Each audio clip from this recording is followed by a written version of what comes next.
Clip number 729۔ اس clip میں آپ انشاءاللہ قرآن پاک کی سورہ بنی اسرائیل کی آیت نمبر 105 سے لے کر 107 تک کی تلاوت، ترجمہ اور تفسیر قرآن صراط الجنان سماعت فرمائیں گے۔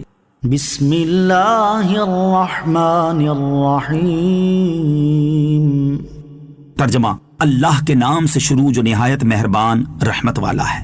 وَبِالْحَقِّ أَنزَلْنَاهُ وَبِالْحَقِّ نَزَلَ وَمَا أَرْسَلْنَاكَ إِلَّا مُبَشِّرًا وَنَذِيرًا وَقُرْآنًا فَرَقْنَاهُ لِتَقْرَأَهُ عَلَى النَّاسِ عَلَى مُكْثٍ وَنَزَّلْنَاهُ تَنزِيلًا۔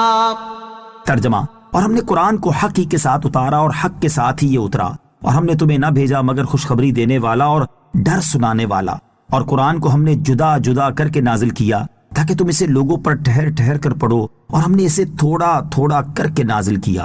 وَبِالْحَقِّ أَنزَلْنَاهُ، اور ہم نے قرآن کو حق ہی کے ساتھ اتارا، یعنی قرآن شیاطین کے خلط ملط سے محفوظ رہا اور اس میں کسی قسم کی کوئی تبدیلی نہ ہو سکی، لہذا قرآن کا ایک ایک جملہ، کلمہ اور حرف برحق ہے۔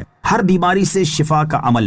اس آیت شریفہ کا یہ جملہ وَبِالْحَقِّ أَنزَلْنَاهُ وَبِالْحَقِّ نَزَلَ ہر ایک بیماری کے لیے عمل مجرب ہے۔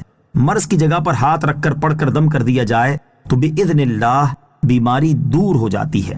مشہور بزرگ حضرت محمد بن سماک رحمۃ اللہ تعالی بیمار ہوئے تو ان کے متوسلین قارورہ لے کر ایک نصرانی طبیب کے پاس علاج کی خاطر گئے۔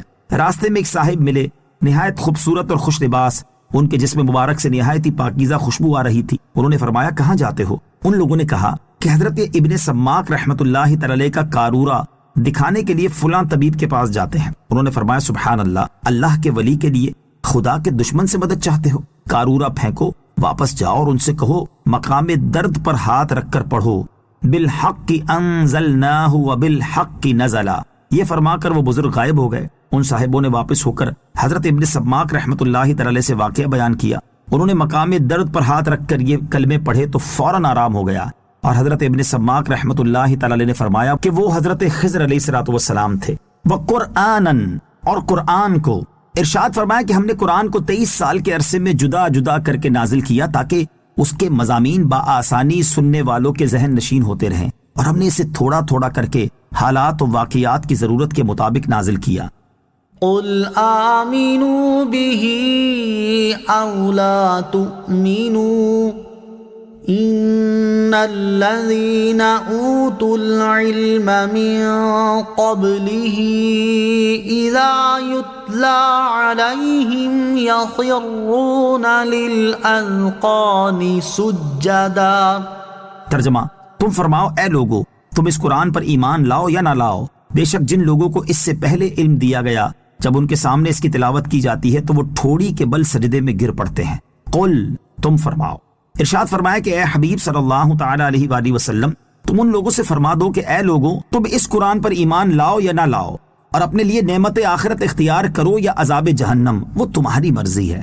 لیکن جن سلیم الفطرت لوگوں کو اس قرآن کے نازل ہونے سے پہلے کسی آسمانی کتاب کا علم دیا گیا، یعنی مومنین اہل کتاب جو رسول کریم علیہ الصلوۃ والسلام کی بعثت سے پہلے انتظار و جستجو میں تھے اور نبی پاک علیہ الصلوۃ والسلام کی بعثت کے بعد شرف اسلام سے مشرف ہوئے، جیسے کہ حضرت زید بن عمر بن نفیل اور حضرت سلمان فارسی اور حضرت ابو ذر وغیرہ رضی اللہ تعالی عنہم، تو جب ان حضرات کے سامنے قرآن کی تلاوت کی جاتی ہے تو وہ ٹھوڑی کے بل سجدے میں گر پڑتے ہیں۔